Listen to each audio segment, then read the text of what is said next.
Guntur police parade ground లో 77వ గణతంత్ర దినోత్సవ వేడుకలు ఘనంగా జరిగాయి. జిల్లా కలెక్టర్ తమీం అన్సారియా జాతీయ పతాకాన్ని ఆవిష్కరించి పెరేడ్ ను పరిశీలించి సాయుధ దళాల నుంచి గౌరవ వందనం స్వీకరించారు. ఈ కార్యక్రమంలో ఎమ్మెల్యేలు గల్లా మాధవి, నసీర్ అహ్మద్, బూర్ల రామాంజనేయులు, జిల్లా SP Vakul Jindal, joint collector Ashutosh శ్రీవాత్సవతో పాటు పలువురు అధికారులు పాల్గొన్నారు.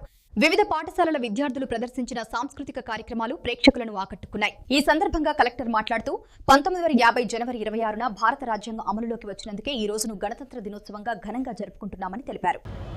314,88 రూపాయలు మంజూరు చేయబడగా వాటిలో 56,55 లక్షల రూపాయలు పనులు పూర్తి చేయడం జరిగినది.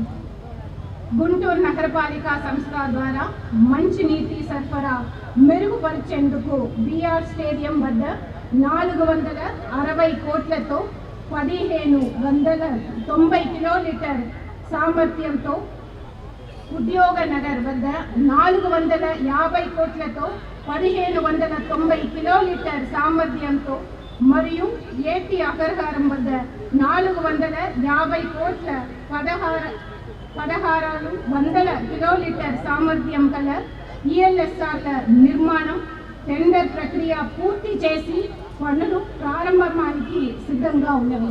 26 గ్రామాల్లో రీసర్వే పూర్తి చేయడం జరిగినది.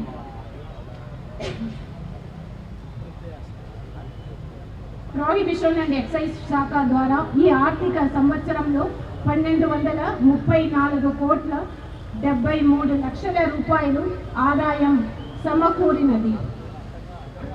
జిల్లాలో అన్ని అభివృద్ధి సంక్షేమ కార్యక్రమములు సమర్థవంతంగా నిర్వహించేందుకు తగు సూచనలు సలహాలు అందించిన గౌరవనీయులైన రాష్ట్ర ముఖ్యమంత్రి వర్యులు వారికి, జిల్లా ఇన్ఛార్జ్ మంత్రివర్యులకు, జిల్లా ప్రజాప్రతినిధులకు నా ధన్యవాదములు.